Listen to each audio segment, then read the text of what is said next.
How is everybody doing? Strength Chat episode 141, and today I've got a very special guest for you. Today I'm joined by an IFBB pro bodybuilder, also known as the Mountain Dog. Today I am joined by the one and only John Meadows. How are you doing? I'm good. How are you today, sir? I'm very well. Thanks a lot for taking the time to jump on. How's everything been with you? What's been happening in your world? Good. Just been crazy busy with football coaching and bodybuilding coaching and the supplement company and everything else, but it's all good. Oh, nice. And how's everything been with obviously, the whole COVID situation and training and everything? Has much changed for you, or your plans changed a little bit, or have you been able to keep going as normal as much as you can? There were 2 months there where my business was a little bit down. People weren't buying supplements because they're not going to the gym, and people aren't buying training programs because they're not going to the gym. But that was probably, I want to say, April and May. Then in June, it all came back really good, and we've been doing real well ever since. In fact, the businesses the last 2 or 3 months might be the best ever. So, we had a little hiccup there, just like many other business owners that I had, but we've been very fortunate to have been able to bounce back, and now things are going quite well. There's still quite a bit of restrictions over here. It depends on where you're at. It's very different from state to state. But we're kind of like probably in the middle where I'm at. It's not overly restrictive, but it's not a free for all either, right? So it's probably kind of somewhere in the middle here where I'm at. Oh, cool. So before we sort of dive into the topics that I had in mind, for everyone listening who might not know your background, how you got involved in bodybuilding and setting up the companies that you work with and coaching, just want to give a little bit of a background to yourself. Yeah, sure. Well, I competed in bodybuilding. I'm 48 years old now, and I haven't competed for a couple years, but I started when I was 13. So, I put in 30 plus years of competing, and I won my pro card on my 16th try, 16th pro qualifier, which is, I don't know that anybody else has done that, waited that long and worked that hard, but it all paid off. Then I competed in, I think it was 11 pro shows in 3 years, placed in 6 of them. So I came out of the gates pretty strong. I placed in my first 3 pro shows right out of the gates.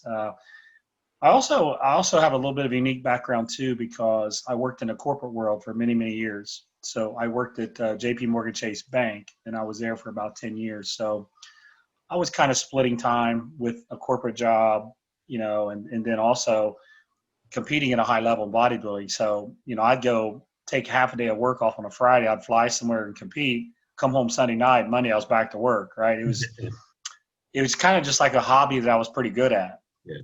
And so, I left the corporate world in 2012, and I've been doing this full time ever since. But that was an interesting part of my life that taught me a lot. And I've got 2 kids. I've got 2 11-year-old twin boys. Been married for many, many years, since 2002.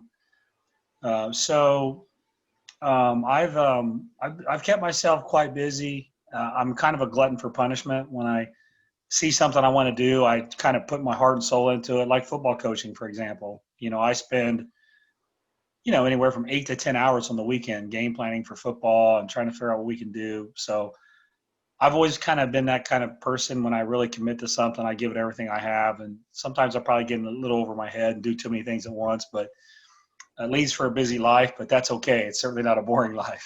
Yeah, absolutely. Rather be busy than have nothing to do. And obviously, you mentioned about the football coaching side of things, but bodybuilding coaching as well. Did you naturally gravitate towards that, or how did that sort of come about? I was always very interested in kinesiology, to be very specific. And I remember at a young age being really fascinated by where muscles originated, where they inserted, what nerves ran through them, where the nerve inserted on the spine. Like I remember as a young teenager being really fascinated by that stuff. So I was always studying and learning, and I loved bodybuilding. I got into bodybuilding sheerly because I loved it, not because I was getting picked on or because I had a bad self-image or anything. I just loved bodybuilding. I thought it was fantastic. And I think it's probably why I still do it, because I do it out of passion. And so, I studied really hard. I put a lot of hours into studying bodybuilding, even as a teenager. And I was, in terms of knowledge for a kid, I was pretty advanced for just a kid. Yeah. And when I got into high school, my football coaches started asking me a lot about training. So I actually helped our strength coach in football, teach him about strength. This is when I'm 16 years old. And then I went to college, and I didn't have a lot of money. So I was trying to train people here and there to make a few bucks to make ends meet. So I continued to kind of coach people while I was in college, and I became a personal trainer at a world gym while I was in college as well. So I started coaching, 20 years old, 19 years old, kind of officially. And I just been doing it ever since. There were many years where I would only take one competitor to the Mr. Ohio, but that was the guy that always won the overall. And so my reputation around here was really solid. And then I just built upon it. I started participating in forums and kind of share knowledge so people could, get an idea of what my philosophies were, and people kind of gravitated toward it. And my coaching business kind of began, and kind of been here ever since. Yeah. And what about, because obviously, and we'll dive into this a little bit more, but obviously you mentioned about, kinesiology side of things. What about the nutrition side of things as well? Because obviously that's a big, that's a big part of it.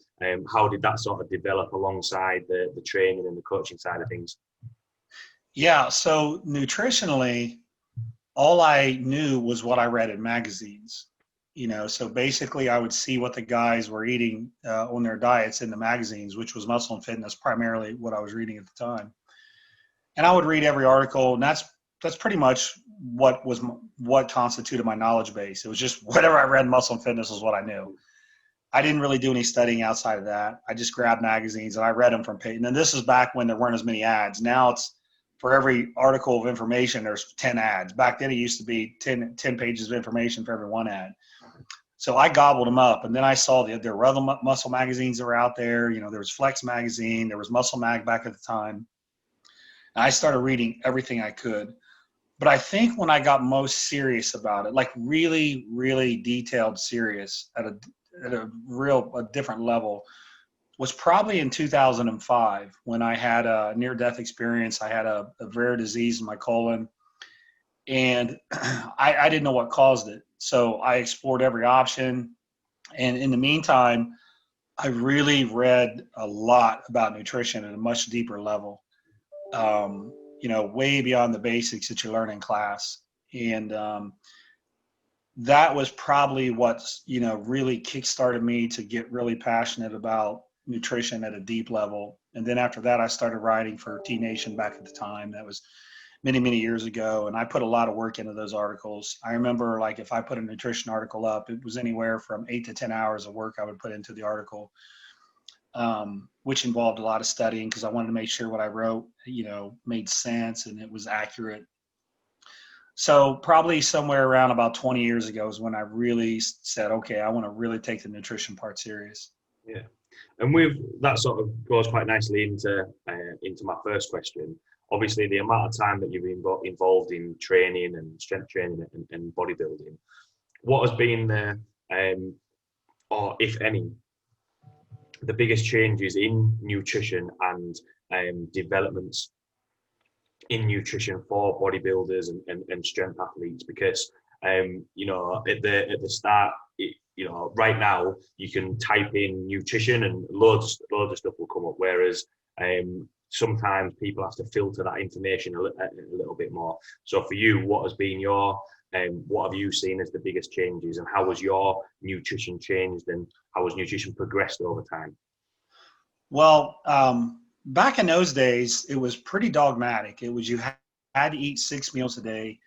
You didn't salt anything. You had to eat ultra clean. There was no such thing really as cheat meals. That was kind of the de facto standard. That's what everybody did. If you told somebody you would eat 4 meals a day, they'd be like, well, you don't want to be a bodybuilder if that's all you eat. It was the standard 6 meals a day, ultra clean. Your food didn't taste good. Everybody ate boiled chicken. They ate boiled tilapia and cod. Actually, it was more cans of tuna back then. It was cans of tuna. It was baked potatoes. It was brown rice. You couldn't even eat white rice. I mean, there were some bodybuilders that were known for eating white rice, but it was very dogmatic. Yeah. And then when you dieted, you just lowered your carbs. Like, you just want a low carb diet. And really it worked. It did work. Guys showed up looking great. They were lean. They were separated. I think the biggest difference is we saw that there's other ways that you can diet other than that. It doesn't mean that way doesn't work, but there are other alternatives. Like, if you don't want to lower your carbs for a while, maybe you just lower your fat. The biggest difference just being lowering in calories is what really mattered. Yeah. Now, I tend to cut people's carbs as that choice to lower calories myself, but my point is that I think now we have a better understanding of it's not so much the macronutrients, it's more of just where your calories are at, assuming you have a good protein intake. And we also saw that, hey, guess what? Salting your food's not bad. Flavoring your food's not bad. You can actually eat food that tastes good. Now, back then, maybe you'd eat a little mustard. Now you eat hot sauces. You eat all kinds of stuff that actually makes the food taste good. And you can still diet and you can still get in fantastic shape. Mm-hmm. Not only that, you don't have to eat 6 meals a day. Maybe you eat 4, maybe you eat 5. Probably not a good idea to eat below 4, but certainly 4 or 5 will work just fine. So we've seen some changes in the number of meals that you eat, in terms of how clean it has to be and what our definition of clean is. Cheat meals have been instituted. I think people understand now what kind of a bolus of calories over the course of a day can help your metabolism. Back then it was just, you should just feel guilty if you did that because you just ruined your diet. Yeah. But now if you strategically do it at the right times when your body's depleted, it can actually have beneficial effects. It can help your metabolism. Those things didn't really exist back then. It was just, you just went low carb until you were shredded and that was it. So I think the nutrition side has really progressed a lot. And again, I'm going to say this, the old school style, I'm not going to say it didn't work because it worked. Yeah. It's just now we know there's other alternative routes. There are other ways that you can do this and probably feel a little better too. And just building on that, so obviously there's always that conversation that sometimes science catches up with what people are actually doing in the real world and on the ground, if you like. Has that been a development from, people just trying things out and trying something different, or has it been a case of from looking at science and seeing, right, we can actually change things? Because I know when it comes to weight training and bodybuilding, there is that balance between the real world, what actually works, and then looking at what the science. What are your thoughts on that? I think the science is always behind. I think what happens is people say, you know what, I found another way. Yeah. And then they try it. And then the scientists, to their credit, they say, well, hey, you know what, let's take a look at this. And then when they do the research, it's, hey, you know what, this works. And so science kind of validates what we're doing. I've seen that a lot in nutrition and in training, especially in training. There's so many things that bodybuilders have known for decades that work. And now it's like these, oh, wow, this actually works. No, it's worked all along. It's just, and I'm friends with many of the people in research who are at the top of the game. And it's not easy for them to get funding and to do these large studies. It's not an easy thing. So they have all my respect. If they had unlimited budgets and they could test all kinds of things, then they would, but they only have so much they can usually deal with. So I give guys like Brad Schoenfeld a lot of credit because he's actually testing theories and he's doing the best he can with what he has. And he's actually done a lot of research. And now it's not just Brad, there are a lot of people out there doing a lot of research. And I think that's great. I think it's great because I don't think there was really much of that before. If there was, it was hidden in some ark of gold somewhere that nobody could find. Yeah. But so I generally think that what happens is people get ideas and they say, let me try this. Then they say, I think there's something to this. And then the scientists come along and go, hey, you know what? That's a good theory. Let's put it to the test. And then they come up with their results, whether that's positive or negative or whatever. And I think that's the way it should be. And this is the issue I have with people who say they only do things based on evidence. Yeah. Then that means you're never trying anything new. That means you will never get better. Because if you never try anything new, then the scientists have nothing to try. They have nothing to experiment with. Yeah. If they're only going to test the same stuff that we do over and over and over, there's no progress. There's no advancement. So I really encourage people to try different things, to be creative, to don't just sit in your box. There's nothing that drives me more crazy than when someone says, I only do what's proven. Well, if that was your attitude 20 years ago, you wouldn't have tried half the stuff we do now. The scientific part was just born then, and now it's growing, right? So I encourage people to study as much as the time allows, to examine the evidence as much as it allows, but don't ever operate out of that box where that's all you're going to do. If you experiment with something and it doesn't work, what have you lost?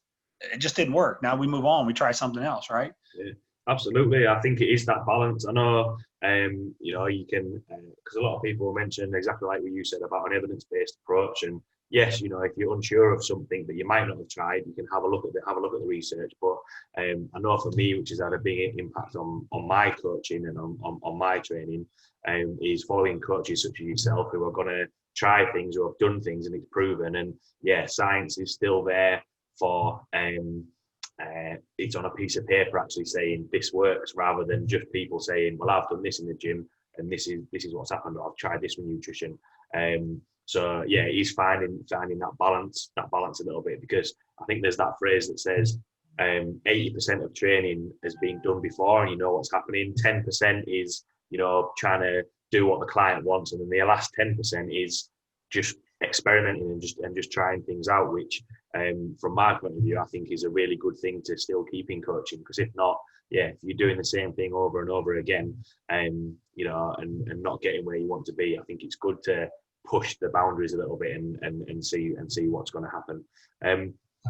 Building on that from there, obviously trying out the nutrition I mentioned about sort of cheat meals and eating 6 meals a day, and you can drop that down to 4. The other thing is the supplements side of training and nutrition. What are your obviously with the supplements that you have as well? What are your thoughts on have supplements become a bigger part of nutrition when it comes to training and losing fat and building muscle, or has it been a case of it's always been there in the background? Man, if I knew back then what I know now, creatine comes out, it probably costs you $4 a bottle to make, and you sell for $40. My God, I would have made a lot of money. The supplement thing is interesting because a lot of the older supplements were actually really, really good. Yeah. And a lot of them were really, really bad. But there were a lot of, particularly when you look at, like, for example, say the fat burning category, we had ephedrine extracts, we had, kind of the old ephedrine, caffeine, aspirin, the old ECA stack was very, very effective. You had all these different supplements that were really powerful for fat burning. We had things like that were very effective. And then there's been a lot of changes in the laws that have, for example, now you can't really use ephedrine. And people say, well, I just go to the pharmacy and get whatever it is they take nowadays, Bronchate or whatever, which does not work the same. But the laws are much stricter. They're much more careful about certain ingredients. And I think it's 50-50. I think a lot of those ingredients, some of them should have been banned, and I think some of them shouldn't have been. I think some of them, they went overboard. There's literally no scientific evidence that some of these ingredients were anything harmful at all. But, one guy takes a whole bottle and he dies, and he's a well-known athlete, and then all of a sudden you just ban everything. I think a lot of the supplements now are largely hogwash. I don't think they work. I see so many and they charge a lot of money, and I'm just like, man. But I've seen studies that backed certain ingredients, and I know that those studies were challenged, and I know they weren't done in a professional manner. I'll just leave it at that. Right? So there's certain ingredients, these are great. And then you look at the research, you see who did it, and you see how it was challenged, and then you start to question it. I know people that have worked in labs that have, have told me what some of the things are they do to manipulate the findings based on who's funding what. Now, I'm not saying there's this all supplements are like that, and it's all hogwash, but a lot of it is. I like kind of the basic stuff, but I will say this: there's also another. As a supplement owner, here's one of the biggest challenges I have. So, kind of the basics of what works. For example, like creatine and beta-alanine. I mean, those are really time tested. Yeah. And then, so you want to be innovative. So what are some things that are new that people don't really know about? And the problem is when you have something like that, you want to get it out to the public as fast as you can, but it hasn't been around, so it doesn't have all the evidence.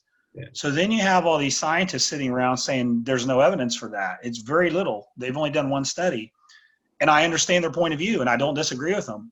But there's this pressure to come out with really good stuff that's new and innovative.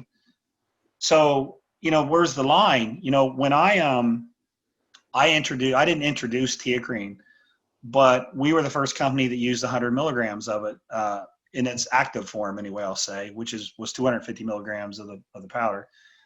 Nobody else was using 10 milligrams. There was one company using 10 milligrams. Nobody else was using more than that. But I knew from experimenting with it, 100 was a really good dose. So we came out with that, and now you see everybody using teacrine at a much higher dose. We came out with a lactotripeptide called Vasodrive that actually slows down. So when you vasodilate your blood vessels, your body secretes a hormone called vasopressin that kind of brings them back to normal. Yeah. This is a supplement that slows that down from happening. So your blood vessels are dilated longer. No one else was using that, but there's 11 or 12 studies out there on how they use it to lower blood pressure. Because again, the blood vessels are more dilated, blood flows more easily, there's less strain on the heart. So we introduced that many, many years ago, and we have it coming back in another product actually next month. Probably this month, a non-stem. So those are new. So, you want to be innovative, but then you have all these ingredients that are supposed to stimulate natural testosterone. Well, I will tell you, I have not found a supplement that naturally boosts your testosterone. Like all these test boosters, I have not found one that works with any significance at all. I don't care if it's D-aspartic acid, long jack, I don't care what it is. Yeah. None of those have done anything to me that has proven any value at all. Yeah. But how many of those products are out there? They're all over the place. Yeah. And they're not cheap. They prey on people like, well, I really want my test ups. I'll pay $100 a bottle. Yeah. When they're putting $4 of ingredient into a bottle, they make a lot of money. But so the supplements, it's weird. We had some awesome supplements in the old days. Half of them got banned. Half of them probably shouldn't have been. Half probably should have been. Yeah. And now we got supplements where half of them are really proven, and then there's a bunch of them that there's not really a lot of proof. It doesn't mean they don't work. It just means maybe we need more time, but in some cases they don't work. So you've got to really be educated as a consumer, and there is an amount of experimentation that you have to do. Like, just because I tell you teacrine works great, I would tell somebody it works great for me. Yeah. You take it, see how you feel. Here's what I think happens. Dopamine agonist, blah, blah, blah, blah. Here's how you're going to feel. But then you take it and you tell me how you feel. So even when you talk about things that are proven, not proven, there's still a level of trying it out that I encourage people to have. Like, if it seems to be pretty solid, hey, give it a shot. If it doesn't work, you're out $30. If it works, great. Yeah, absolutely. It's interesting because when you mentioned before about for every 10 articles there might be one advert in the magazines that you would read, but then it flipped to every one article you're going to have 10 adverts. It does seem that there's a lot more choice in terms of supplements, and a lot of them are like exactly like you say. It might be that they're not actually doing what it says on the tin, but there's a market there for, I'll just stick this label on it and be like, right, that's what we're going to do. And that sort of, especially when it comes to, getting in shape and building muscle, losing fat, getting shredded essentially. Do you think that because there's so much choice out there, that people think, or clients think, that they have to go looking for these supplements as opposed to actually focusing on the actual physical food nutritional side of things? Well, there were a couple things. So back in the 90s and the 2000s, there was a company called Muscle Tech that really just flooded the advertisements everywhere. And to that point, there had never been anything marketing wise to that level. There was the old Cybergenics, and Bill Phillips did his thing with his company where they had the before and after pictures, which was revolutionary. It was a great idea. Um, so it became more the supplement companies aren't really supplement companies; they're marketing companies. Yeah. And so here's kind of what my view is of how the supplement industry works. So you have companies that have a lot of money, and maybe they don't have the best products, so they make more money, and then they turn around, they put that money back into marketing. I can't really fault that. As a business owner, they're just trying to make a lot of money. They're in it to make money. Um, my approach is a little different. I would rather put more money into the actual products. Now I have less margin, so I don't have the marketing budget that some of the other companies have. What I have to rely on is people using my products and saying, you know what, it's $5 more expensive, but it's way better. Yeah. So I rely on word of mouth. And it's a lot longer road to success if you do it the way I do it. And I knew that from the start. Like I knew that was the plan. And we're 3.5 years in now, and our last 2-3 months have actually been the best months of our history. But I could have very easily cut a lot of corners, cut half the ingredients out, and took that extra money and put it into marketing, brought on 30 athletes, put ads everywhere. And who knows, financially, I might have made a lot more. But I still think, and I think that works for some companies. And then some companies, people kind of figure out, you know what, maybe this is a little more hype than it is reality. Yeah. Some people get it, some people don't. But the thing is, when you market like that, there's always new waves of people coming in. There's always this male 18 to 25 demographic that's always coming into the industry. They don't know any better. Oh, that athlete's over there. They got 30 athletes and they got all this advertising, so they must be the best. Then they use the products and they're like, yeah, these aren't really good. But then another wave of people comes in. So a lot of companies do that and they make a lot of money. And hey, that's their business model and it works. That's just not how I want to run my business. That's not what I'm looking for. I'm looking for people to go, these products are awesome. I love this company. I'm going to stay with them. That's what I'm after. I'm not trying to get people cycling in and cycling out constantly, just based on marketing ads. And again, I'm not faulting those companies. If people buy them, they buy them. It's a free market. I'm just saying that's not how I want to run my companies personally. Yeah, I think as well with that, especially when people are looking to, they've got the nutrition in and they're looking to top up some areas and look at the supplements to help with their training. I think sometimes it can be a case of they're not actually going to get any closer towards their results if it's not working, rather than actually exactly like you say, doing a little bit of research and focusing on the supplements that are actually going to help get them to where they want to be, as opposed to just using anything.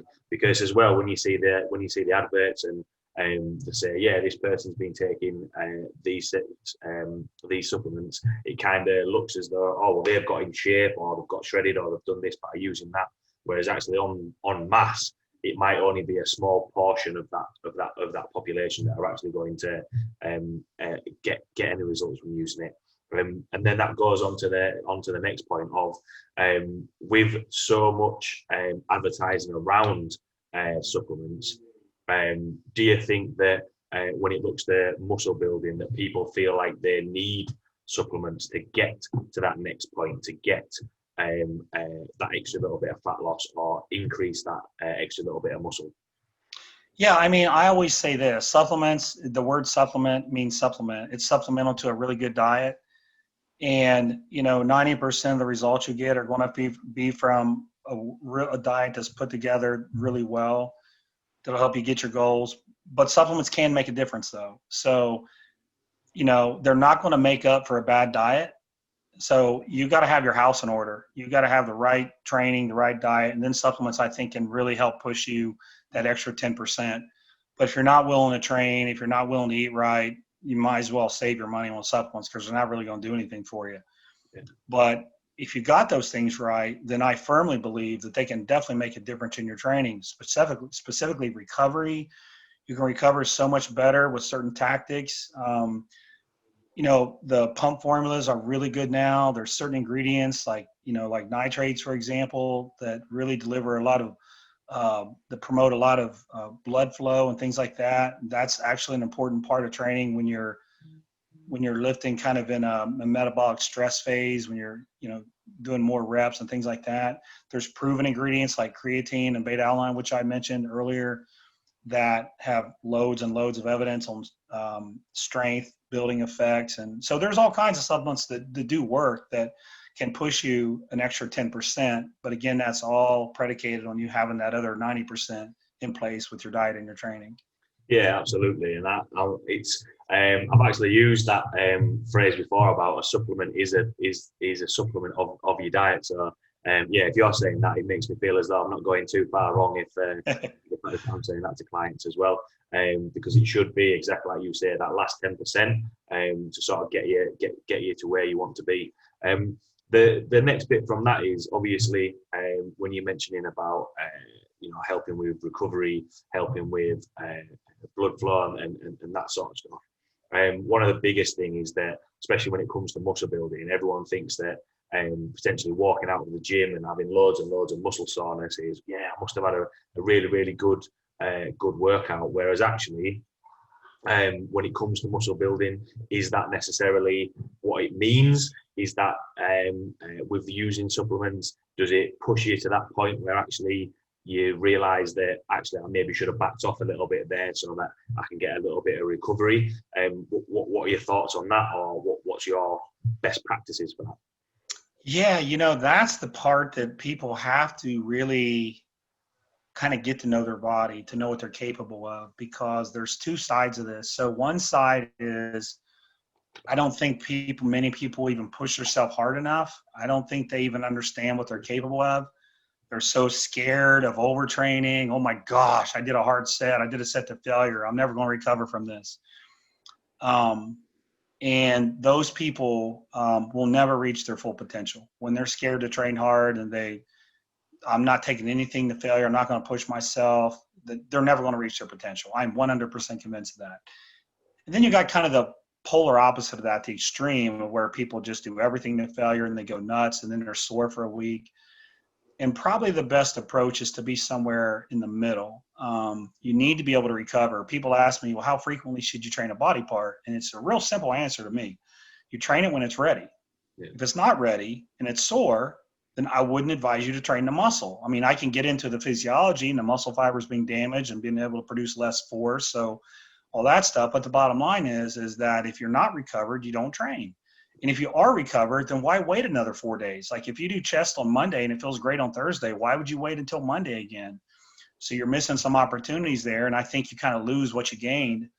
And I think the trick is to finding that sweet spot for people. It's being able to train hard, but recover pretty quickly. So you can hit the muscle in maybe 3 to 4 days, maybe 5, somewhere around there. Certainly not 7 days, but certainly not training it every day either. If you're advanced. I mean, if you're a beginner, it's just a whole different conversation if you're a beginner. I tend to talk more about the advanced side of the equation. We can talk about the beginner side too. But so I think, you build your intensity up slowly using the right exercises. For example, I would never tell you to take a set of squats to failure. That could be a disaster. Yeah. But, maybe a set of leg extensions to failure. And then when you get to your leg press, maybe save a couple reps in the tank. That's okay. Mm-hmm. So I think it's figuring out the right exercises to go really hard on them, only do enough sets that you can recover from. If it's taking you 5-7 days to recover, you probably did way too much. If you could train again the next day, you probably didn't do enough. Yeah. Right. So it's just finding that amount of volume and intensity that you can handle. And then when you find it, it's going to change as you train. You may need more, or you may get a little burnout. You may need to back off. I'm in a phase right now where I'm kind of backing off a little because I've been going so hard. So then not only it's not right for you all the time, it's just right for your current state of your body, your being, right? Yeah, absolutely. But then there's times when you got to pull back or maybe hit the gas and go even harder. So that's the beauty of training to me. It's always this analysis that you're doing, where I'm at, where am I, how hard can I push? Do I do more? Do I do less? And I think that's where people get into trouble. They just look at these templates and say, well, you should train your chest twice a week and you should do 8 sets each time. Okay, fine, but maybe that's good for you now. Maybe it's not. Maybe it's too much. Maybe it's not enough. And who knows? So you've really got to kind of learn your body and what you can handle and not handle. Yeah, absolutely. I think that's a real good way of explaining it, because you mentioned there about, you know, the beginner side of things. That's just like a blank page. They have no idea. So then it's a case of, right, you can experiment a little bit, because especially for someone who might not have trained at all and have come in, they're going to start seeing results, you know, pretty much straight away. And it's always a learning process. I know for me, for the training that I'm doing now is completely different to what I was doing maybe, you know, 2 years ago. Obviously, you know, the exercise and that sort of stuff is still the same, but that's the beauty of training, which I quite like. And as you work with clients and they develop, you can change things around a little bit. One thing that I just wanted to touch on, obviously you mentioned about you know, the level of soreness and how you monitoring how hard you pushed. What are your sort of best practices of monitoring soreness or pushing too hard? Because obviously people might think, oh well, I'm not too sore, so I can train, or like what you say, they might not have trained as hard, or they might have pushed it too much. How do you monitor that? What are your go-tos? Well, the first thing I like to do is make sure that you're doing all the things that you can do to recover the best and the fastest. So you can cover some really basic stuff here, like sleep. Of course, you need sleep to recover. But then you look at things like peri-workout nutrition. What are you consuming around your training? I can guarantee you that if you train really hard fasted and then you don't eat for another 3 or 4 hours, you're going to get really sore. If you don't believe me, just do this experiment and then do the same workout with a small to medium sized meal before you train, then a good meal after you train. I can get into the supplements too, but my point is that what you eat, what you consume around training has a big impact on recovery. Yeah. And so if you don't have your sleep in line, your peri-workout nutrition in line, you may get really, really sore, but if you had that in line, you may not get sore at all. You know, for me personally, when I'm nailing all that stuff and I'm doing a good job at it, I very rarely even get any soreness at all. So the first thing is, let's make sure you're doing all the things right, you know, that you can do so that you are recovering the absolute best. Now, if you do all have all those things in line, then you should recover. I don't think anything should really be sore for a day or two. And to be real honest with you, I don't even think you really even need to be sore at all. If you are, I'm not saying it's a bad thing. I'm just saying it's not like some people say you have to be sore. And I thought that way for probably 20 years. Yeah. I thought, man, there's no way you can grow without being sore, because that means the muscle has to remodel itself in a better way. Well, I was completely wrong. I had the best year of my life in growth from 2011 to 2012. And it's when I really nailed my peri-workout nutrition. And I wasn't sore at all. I trained for a year or two and didn't even have one workout where I was sore. So, you know, that was a real big change in viewpoint for me. You know, I was like, wow, I had no idea that I could recover this well and that I didn't even need to be sore. So, you know, I like if you're tight or you're sore for a day or two, I don't have any issue with that. But when you do these workouts where you're crippled for 5 or 6 days, it's probably going a little overboard. You know, the research actually shows you can actually kill muscle fibers. They actually become necrotic and they die. And you have to actually build a new one when you go kind of insane, which I've done my share of, by the way. You know, I just tell people you should be good to go with a body part in anywhere from 3 to 5 days. And then you're going to find body parts that get more sore than others. Like most people don't get real sore shoulders. They don't get real sore lats, but their legs, for example, might be crazy sore. Yeah. So then, you know, you have some interesting planning that you have to do there, because if your legs get really sore, you may not hit them again. You may have to hit something else while they're recovering. So you may have to come back and do another back workout or another shoulder workout. So that becomes when planning training. And this is kind of how I am. This is in my current state. I basically train what I feel is the most fresh. Yeah. And that's really kind of how I do my training now.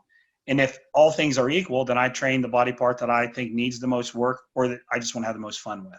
Yeah. So, you know, I enjoy training my chest. So if it's not sore, if it feels good, I want to train it. You know, I used to be that way with my legs. my legs. If they felt good, I'm training legs, man. So it's a little different. That's not something it'd be hard to put that on paper for people. But my point is just recovery is important. Train when you're recovered.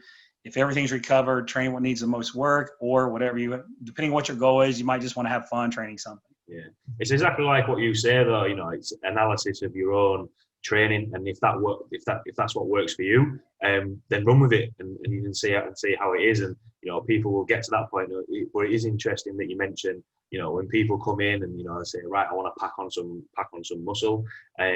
Yes, we're going to have a look at the training program and be like, right, this is the program that we're going to, or the template that we're going to follow.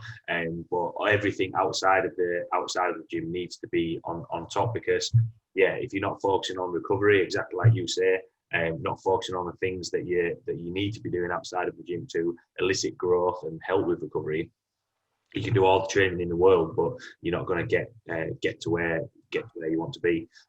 One thing that you mentioned there, obviously, about if your body parts are feeling, if you want to train legs, where does that come into? If, for example, you're working with a client and it's like, right, actually, I want to actually put some size on my legs, or I want to put some, build your back. Does that sort of kind of change it when it comes to sort of muscle soreness? And it's kind of right, so we're going to have maybe push one session but still train back and drop it down a little bit. What are your thoughts on that?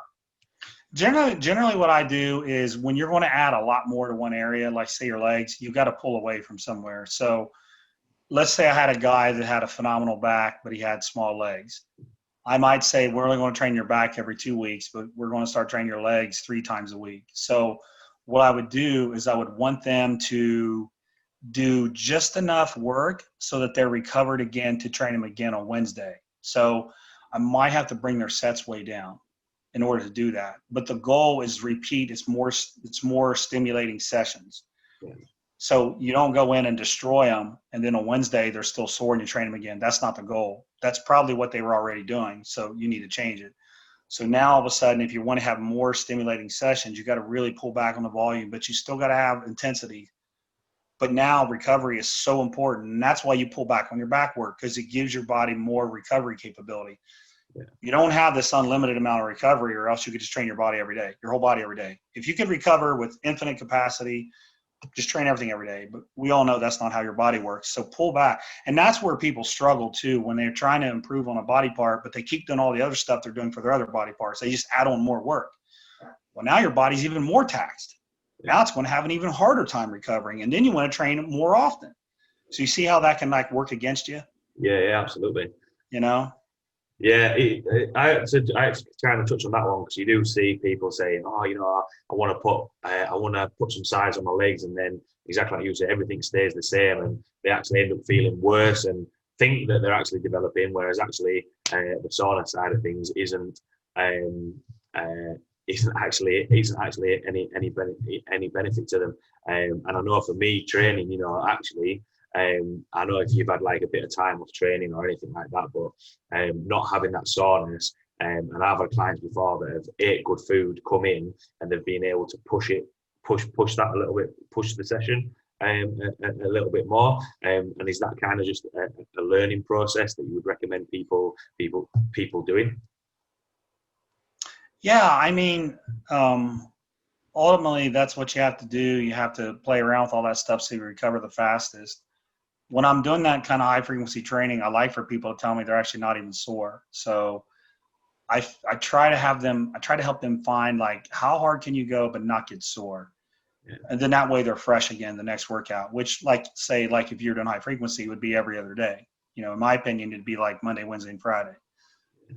From a bodybuilding perspective. There's other high frequency variations where you do stuff every single day, but if you have any intensity at all, your muscle can't recover in 24 hours. So I do think there is a requisite level of intensity. You don't need to kill yourself, but you need to go at least a little hard. Yeah, absolutely. It is. It is interesting that I think you mentioned it there, that there's one end where you're going to absolutely, destroy yourself every session and then not push as hard. But I think sometimes, I think of it like a little bit of a pendulum. Sometimes you've got to swing too far one way to think, oh, actually, that's a bit too much. swing too far the other way, actually that's a bit too easy, and then you do hit that middle point, which I think is a good way of looking at it, especially, you know, going back to the initial question, which was about the nutrition side of things, of, you know, trying things and experimenting with things, which I think is a good way to look at it. And that kind of goes on to the final question. Obviously, we've covered quite a lot of topics there and chatted about a few different things. But for everyone listening about the topics that we've chatted about, what would be your take-home points or words of wisdom?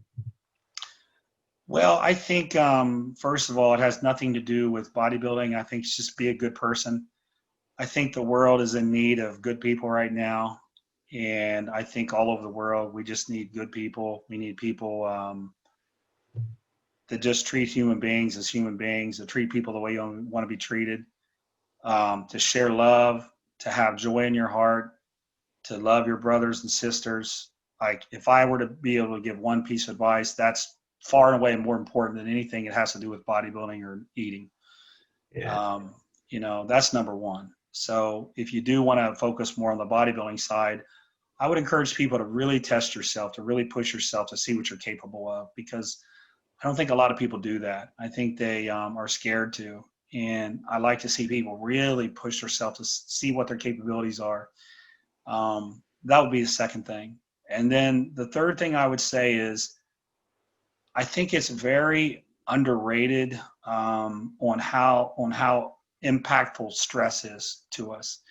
And no doubt there's a lot of people in the world right now that are feeling a lot of stress. And stress, you know, if you look at heart attacks, for example, trust me, I've read a lot about heart attacks lately. A lot of them have nothing to do with a blood clot. They have nothing to do with plaque in your arteries. They're stress related. And you can look up statistically when most heart attacks happen. They happen Monday mornings or early on Mondays, which is when people go back to work and they're stressed. I think stress is a literal killer. I think it hurts your life. So what do you do about that? I think you kind of have to work out of a perspective. You got to stop focusing so much on the bad things that you see. The media is going to show you all the bad things. You got to see the good things. I think that oftentimes we think things are a big deal and they're really not. And I have this rule that I heard from Scott Stevenson. He calls it the rule of fives. And he says, you know, is it going to matter 5 minutes from now? Is it going to matter 5 months from now? Is it going to matter, 5 years from now or whatever? And if you say no, you know what? It's probably not a big deal. Don't let it bother you. Just move on. And I think that's some great wisdom from Scott. But I think I like to see people just be happier, just joke and have fun and enjoy yourself and just enjoy life, man. I've been on my deathbed twice. I've almost died twice. And I can tell you that you can go at any time. Anytime. I have no plaque in my heart. My heart is normal size. My blood work is perfect. I've had I've had scans done on my carotid arteries. I've had cameras stuck in my heart twice. Everything is perfect. But you know what? I've almost died twice. You can die at any time, man. So have fun. Love your family. Love your friends. I tell guys, guys are kind of tough guys. They're always afraid to tell other guys they love them. I mean, I tell my friends I love them all the time. Yeah. So I know a lot of that doesn't really have anything to do with bodybuilding, but those are the things that come to my head when you ask me what are some things that I would like to relay to people. Absolutely. I think the 3 points that you said there are some really good take-home points and words of wisdom. I think especially right now with everything that's kind of happened this year, there's a lot of stuff that is sort of like doom and gloom and a lot of negative things going around, whereas actually, I know we've spoken about training and nutrition and everything there, but you've got to remember that why we all got involved in training and weight training and all that sort of stuff is because we enjoyed it. And you read those magazines and you watch Pumping Iron, and it's like, right, this is awesome. We want to go towards that, rather than I like the rule of five. Is it going to be? And I do think people do get hung up on little things, and just enjoy the training. I know we mentioned about pushing hard and not dropping enough, but at the end of the day, yeah, you're gonna go in the gym because you enjoy training. It's not something that should be a chore. So 100%, I think that was some really, really good points to finish on. So thanks a lot for taking the time to chat with me, John. Really, really appreciated it, and really. My pleasure, man. My pleasure. I appreciate you having me on. Yeah, no worries at all. For everyone listening who might have any questions about anything that we've chatted about today, or might want to have a look at the content that you put out there, where can people find you? Well, I'm working really hard on my YouTube. It's Mountain Dog 1 on YouTube. I've got a real cool concept I just started yesterday, where it's a choose your own workout. Do you remember the choose your own adventure books that you used to read in school, Yeah. where if you wanted to go this path or you go to this page? I'm kind of doing that for YouTube. I just started that. And I'm really excited about it, actually. And then my Instagram is Mountain Dog 1. And my website is mountaindogdiet.com. Those are the 3 places really to reach me. Awesome. I've watched a couple of videos on YouTube. 100%, everyone listening, have a look at the YouTube channel. There's some really, really good content on there. So thanks a lot, John, for taking the time to speak to me. Thanks a lot to everyone listening, and I will see you all next week.